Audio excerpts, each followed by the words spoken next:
Hi everyone, just checking if we are all arriving here. Yes. Hi Esther. I got Hi. Hello. Okay.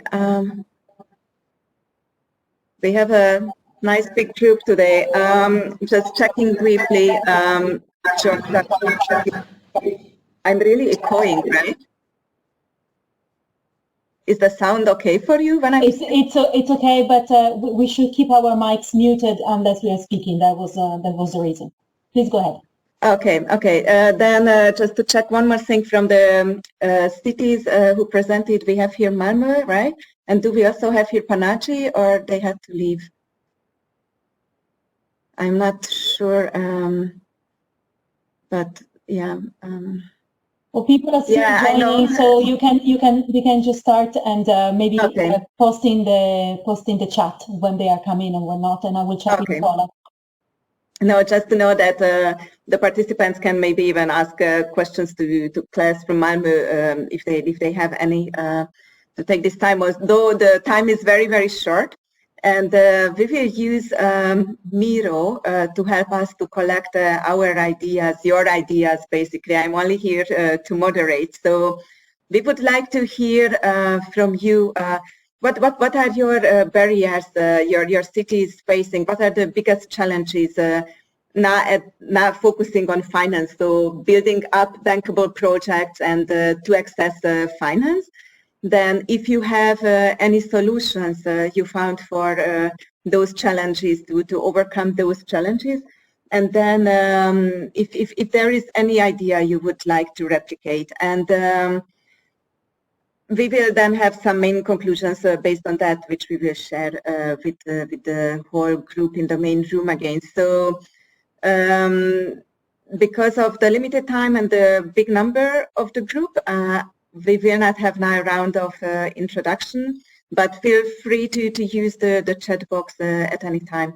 I will have here today also Sylvia, who will help us with collecting the ideas and to put it on this post-it board. As you can see, we marked with yellow the barriers, with green the solutions, and with an even darker green the ideas you would like to share with us, to suggest to replicate. So with that, I would open the floor. If someone from the group could share with us barriers you usually face when developing projects and accessing finance. We will also, of course, monitor the chat box, and if you feel more comfortable to share their ideas there than speak out, then of course we will collect the ideas from the chat box. I'm also very happy that we have a mixtured group, meaning Global South and Global North, and that we can collect ideas from both perspectives. Maybe to break the floor and using the opportunity that we have here class from Malmö. So you were already listing a few of the challenges regarding the bonds, but it would really interest me that I guess it was also not a too easy procedure to get there to issue that bond. So if you could maybe share with us some barriers, some challenges you were facing developing, the whole system and getting to the point that you issued your bond. Thanks, Esther. Sure.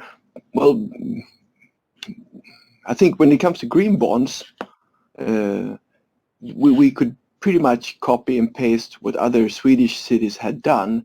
Now we choose to go a little different way. So we didn't experience much of a challenge in setting the green bond framework up and to issue the green bonds. And as mentioned before, we do have a very favorable rating, credit rating. So we have a very easy access to the market. So extremely fortunate in that situation. But now I think what's more important is that we do have many challenges in our city, of course. We have a little higher unemployment rate than we have in other cities. We have social segregation issues and so on. So I think what will become more challenging for us now is issuing social bonds and setting up a social bond framework, because we have to think differently here, and no one in Sweden has done that before. So it's very much a new territory for us to venture into. And basically, when we issue green bonds, we have physical investments. Those are the investments. It could be a school building, it could be a house or a flat, or it could be a bike road or whatever. When we look at social investments, we need to split we need to think in both investments and operations, because even though a school building by itself can be considered social, for us, we need to consider what added value does this school bring? What else does it provide for? A school building is used typically between 8 and 3 on Monday through Fridays. Can this building be used in a different way, and by whom, and how will that be coordinated? So issues such as what activities takes place in those physical buildings or in open spaces that we create, that's what we will need to combine with the physical investment. So I'm not sure how relevant this is for others, but for us this is a very challenging process we will venture into, and hopefully in 2021 we will have our social bond framework up and ready, and have defined what investments qualify and what investments don't qualify, and then we will be able to issue social bonds as well as green bonds. Mm-hmm. Just one more question from my side on the social bonds. They sound extremely interesting. The credit rating is also a criteria for the social bonds, right? So in this regard, they don't differentiate from any other bonds.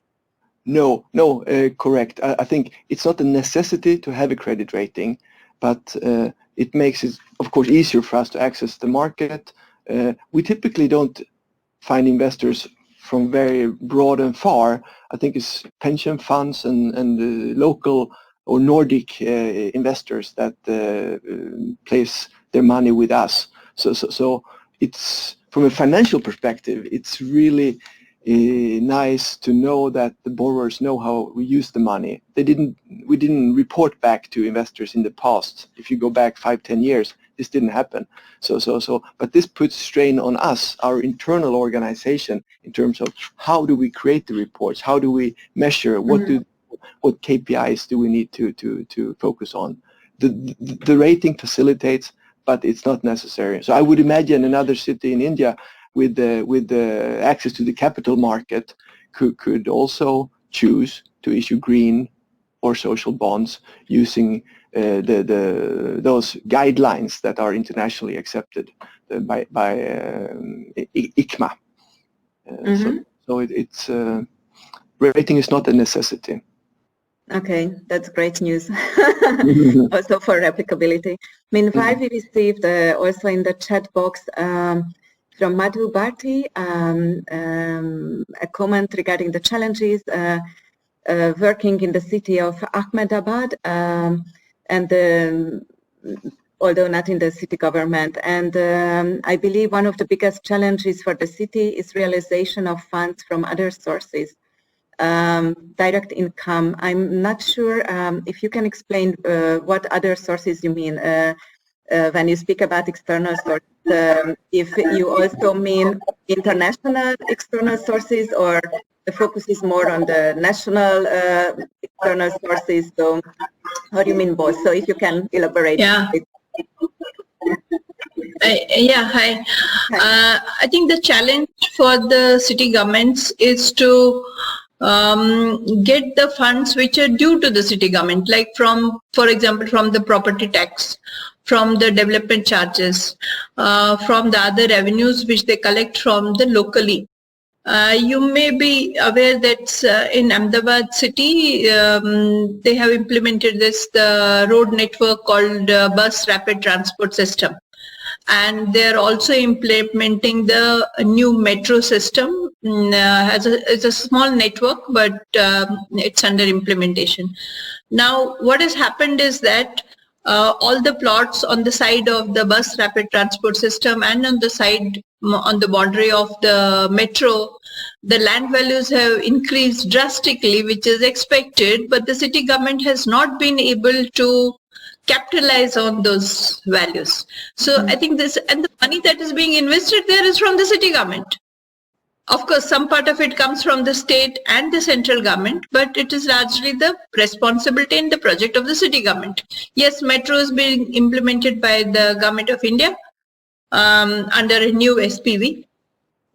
So I think this is important for the cities. Whether cities want to capitalize on that transformation of land which is taking place and pull resources, pull incomes from there. So I think it's important. Yeah. Thank you. Yes, thank you. Thank you so much. I'm just checking the chat box. We have Leuven that is sharing some insight, Eszter. Leuven, yeah, please. Thank you. I don't know. Hello, everybody. Hi. Yeah, I think, well, Leuven in Belgium, we are a small city, 100,000 inhabitants. We have the biggest and the oldest university. And the university for the 5th year in a row is in the Reuters ranking the most innovative university of the world outside the US. So that makes the ranking number 7. And we were given by the EU Commission for this year the title of the most innovative capital of Europe. So with such a track record already, for us, the financial means are maybe not the biggest barrier that we face, but what we face and what we have done in the last years is a kind of sustained action to involve everybody. We have different programs. There is, for instance, Leuven, a climate neutral 2030. That is a real organization, a membership organization, where everybody can become member. University is member, but also every citizen can become. And there are a lot of chat groups there around subjects, around problems that are then giving possible solutions or new ideas, kind of implementations. And it goes really from small actions in few people in one street that are doing some group event in the summer, and up until the bigger things that the city says, okay, we need to be climate neutral in 2030, so we will invest in all our city buildings to have them climate neutral in 10 years' time.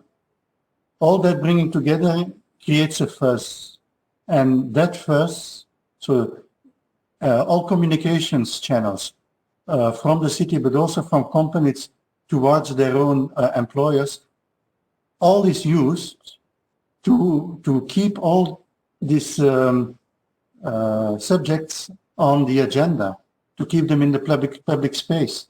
There are events organized by city, but also by, we have more than 350 organizations in the social and cultural fields. And they are doing actions around it, they are doing events. And there we see that, in fact, it becomes easier to accept the new measures. When we make our historical center car-free, we started to do that in the 1970s. There was a lot of oppositions. But now it's going at a very fast pace, and everybody understands. We have to do it. We have to do something to save the climate. So I think the key is the involvement of the citizens, of all the stakeholders. And as Leuven is partnering with Gwalior in Madhya Pradesh, it's also about the redevelopment of their historic center.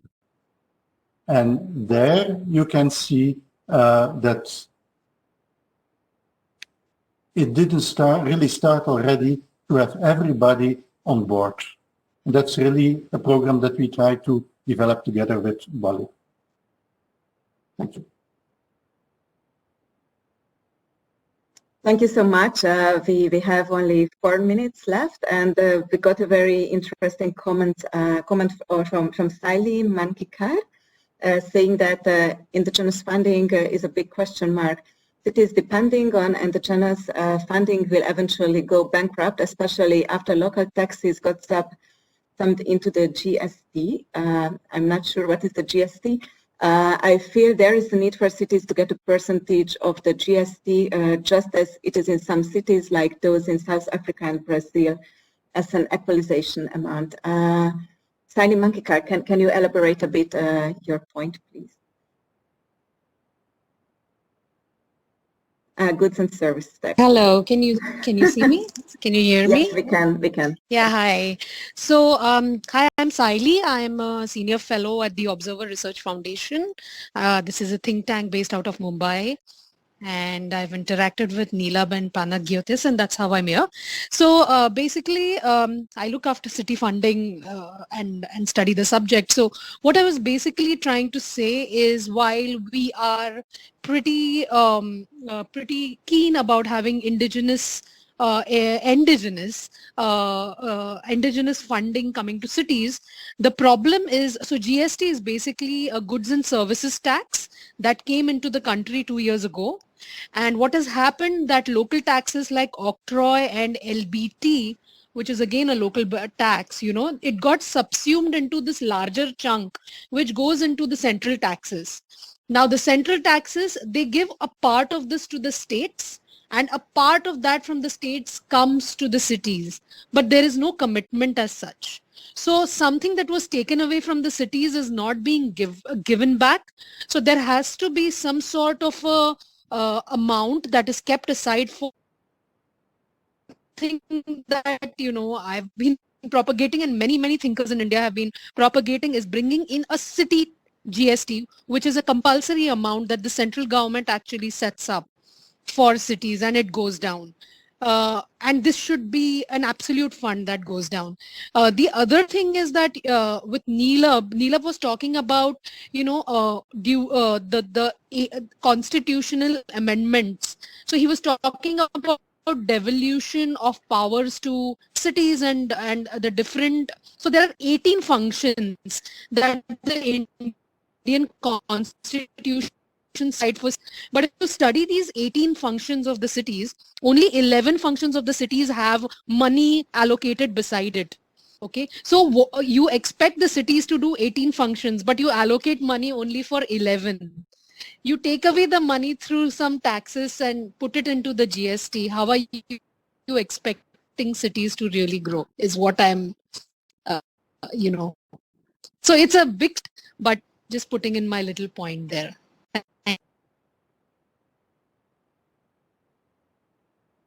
Yes, thank you so much. I just seen session time 18:32, so I'm not sure. Yes, don't worry, we will close down in a couple of minutes. So we have a couple of minutes to go through our question. And actually, I had one to everyone in the room.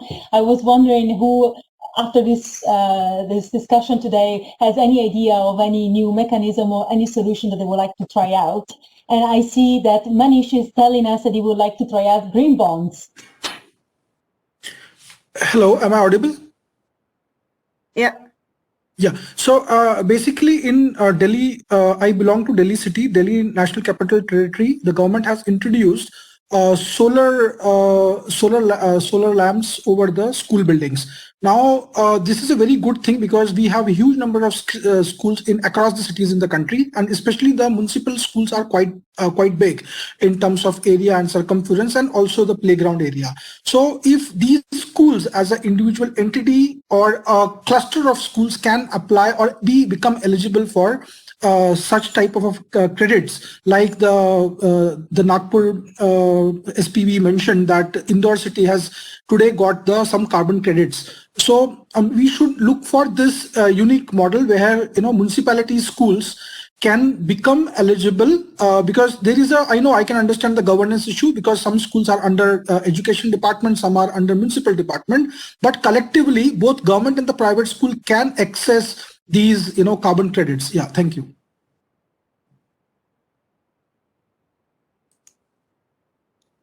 Yes, thank you. I think we are closing in 50 seconds, so I'm not even sure if we shall start a new topic. There was still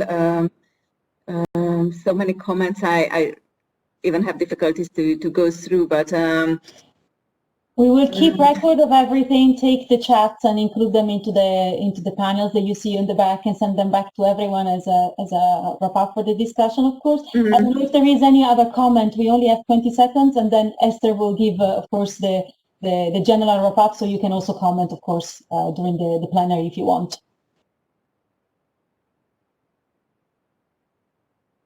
Yeah, if there are no comments, I would prefer to close now, because we have 2 seconds left, and then we have a... See you soon.